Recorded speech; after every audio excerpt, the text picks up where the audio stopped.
So President Trump's handshakes with world leaders are unlike any we've seen before. But this one, this never-ending handshake with the French president takes the cake. What does the president's body language tell us about Mr. Trump? Let's bring in our body language experts. We have international etiquette expert Jacqueline Whitmore and body language expert Chris Ulrich. Great to see both of you.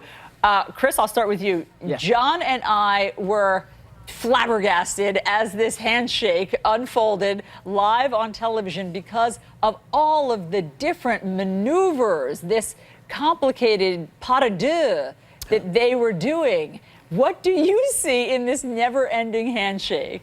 Well, keep in mind, when President Trump meets a world leader, he's already taking up real estate in their brains. What do you mean by that? Well, literally, they have to almost prepare and be ready for him. They never know what's exactly going to come. And we see that with Macron. He steps into it, and he starts grabbing the president's hand and pulling it in, patting him on the back, both for dominance and support. It becomes this dance between the two of them. Literally, President Trump, at about the 11-second mark, will knock Macron off his feet for a second, take him off balance by pulling him in. We need to see that. Hold on, let me see that. So somewhere here, you think that he pulls him in. He's going to pull him in here and then pulls him off. Just takes him off. He literally takes him off balance for a second, Ashley. So you've always got to be ready when you're dealing with the president. You know, and Jacqueline, Emmanuel Macron, what Chris is saying there is that leaders go in knowing they've got to deal with these handshakes. So in a sense, President Trump has already won there. But what do you think that Emmanuel Macron tried to do in this handshake? Because you could tell he was trying to assert some level of dominance there. Absolutely. They're both in a power play. You can see that there are a lot of hands involved in this handshake. And there's something called the pat and pull, which is what you see. And Trump literally takes Macron off his feet, which is very authoritative.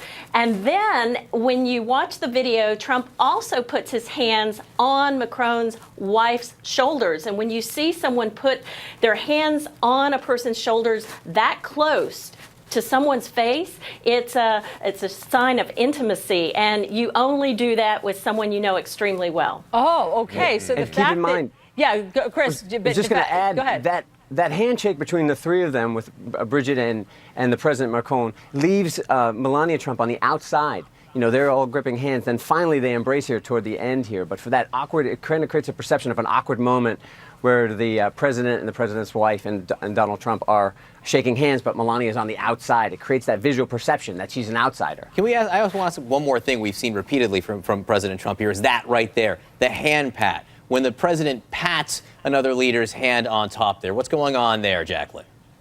When you pat someone's hand, that can show a little bit of affection. However, what psychologists call this is a status reminder, and it's a person letting the other person know that he or she is in control. Right. It's seen as very patronizing, or can be. I got to reassess the last 45 years of hand pats that I've been getting from everyone I know.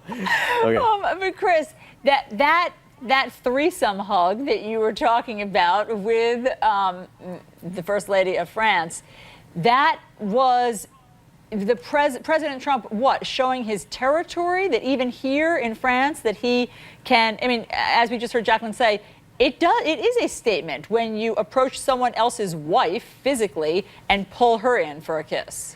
Well, I think it's subconscious here. I don't think he's trying to dominate that in any moment, but it just becomes awkward in that particular moment as he pushes in here. And you can see the three of them, and Melania is on the outside. It gives that perception that she's the outsider as they have this intimate moment of a building rapport that we're seeing happen between the two presidents and the First Lady in that particular moment. I kind of feel like the next time they meet, they're going to bring, like Lou Ferrigno or someone, to join the circle here just to make clear who is in charge. This is now going to be a thing going forward. All right, guys, thank you so much. That was fascinating to see all that.